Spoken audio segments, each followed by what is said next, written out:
Pernah kepikiran gak sih, gimana caranya negara sebesar Indonesia ini mencoba mengatasi masalah sampahnya yang super rumit?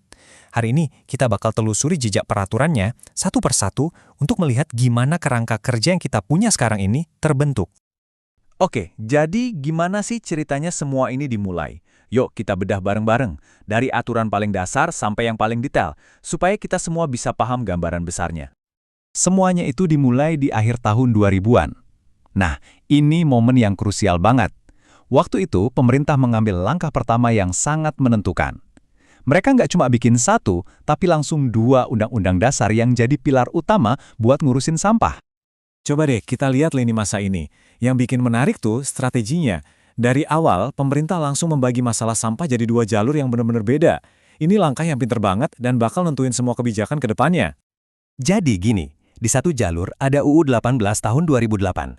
Ini fokusnya ke sampah kita sehari-hari, kayak sisa makanan, bungkus plastik, kertas, dan lain-lain. Nah, di jalur lainnya ada UU 32 tahun 2009. Ini nih yang ngurusin penjahat supernya di dunia sampah, limbah B3. Contohnya kayak baterai bekas, limbah medis, bahan kimia, yang jelas nggak bisa dibuang sembarangan. Nah, kalau Undang-Undang tahun 2008 itu ibarat visinya, PP 81 tahun 2012 ini tuh buku panduannya, how to-nya gitu. Peraturan ini ngejelasin secara teknis gimana sih cara ngelola sampah rumah tangga yang benar. Bahkan aturan ini juga yang melegalkan konsep inovatif yang sekarang kita kenal banget, yaitu bank sampah. Oke, fondasi hukumnya udah ada nih. Terus apa langkah berikutnya? Ya, tentu aja nentuin tujuan yang jelas. Di tahun 2017, pemerintah ngeluarin cetak biru nasional yang super ambisius, semacam peta jalan buat masa depan pengelolaan sampah di Indonesia. Nah, ini dia nih, Perpres 97 tahun 2017, atau yang sering disebut Jakstranas.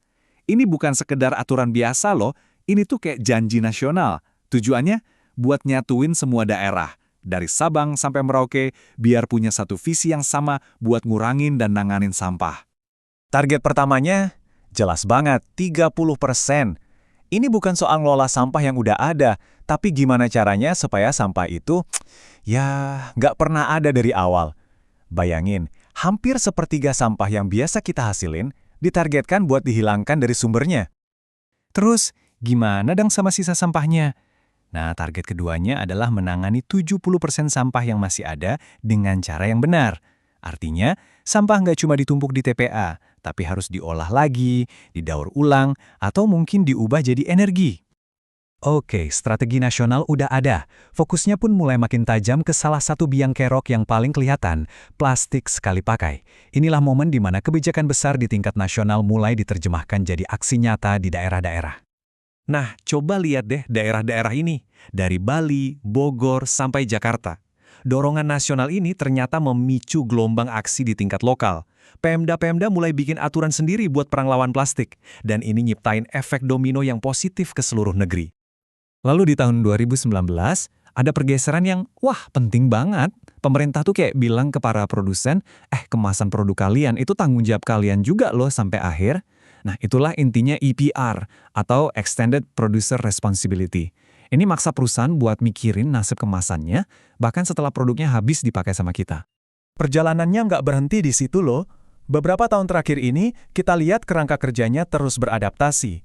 Muncul aturan-aturan yang lebih spesifik dan komprehensif, terutama untuk limbah-limbah yang pengelolaannya jauh lebih rumit. Masih ingat kan soal jalur khusus buat limbah berbahaya yang kita bahas di awal? Nah, di tahun 2021, jalur itu dapat upgrade gede-gedean. Aturan lama dari tahun 2014 diganti total dengan sistem yang jauh lebih detail dan terintegrasi. Ini nunjukin kalau pemahaman kita soal bahaya limbah B3 juga makin dalam. Coba perhatiin deh siklusnya di sini. Dari identifikasi limbahnya, izinnya yang ketat, cara ngelolanya, sampai kewajiban lapor dan bersih-bersih kalau ada pencemaran, semuanya diatur. Aturan baru ini benar-benar mastiin nggak ada celah. Tujuannya apa? Ya buat melindungi kita semua dan lingkungan dari bahaya limbah B3. Oke, setelah lihat semua detailnya, yuk kita mundur sedikit. Kita coba lihat gambaran besarnya. Gimana semua potongan puzzle ini nyambung jadi satu kerangka kerja yang utuh. Kalau kita lihat lagi seluruh perjalanannya, polanya kelihatan jelas banget kan? Dimulai dari fondasi yang lebar di tahun 2008, terus setiap aturan baru tuh kayak nambahin satu lantai lagi. Bikin bangunannya makin tinggi, makin detail, dan makin kokoh. dari yang sifatnya umum jadi makin spesifik dan teknis.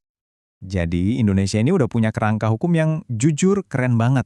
Tapi pertanyaannya sekarang, setelah aturannya sekuat ini, tantangan terbesarnya ada di mana?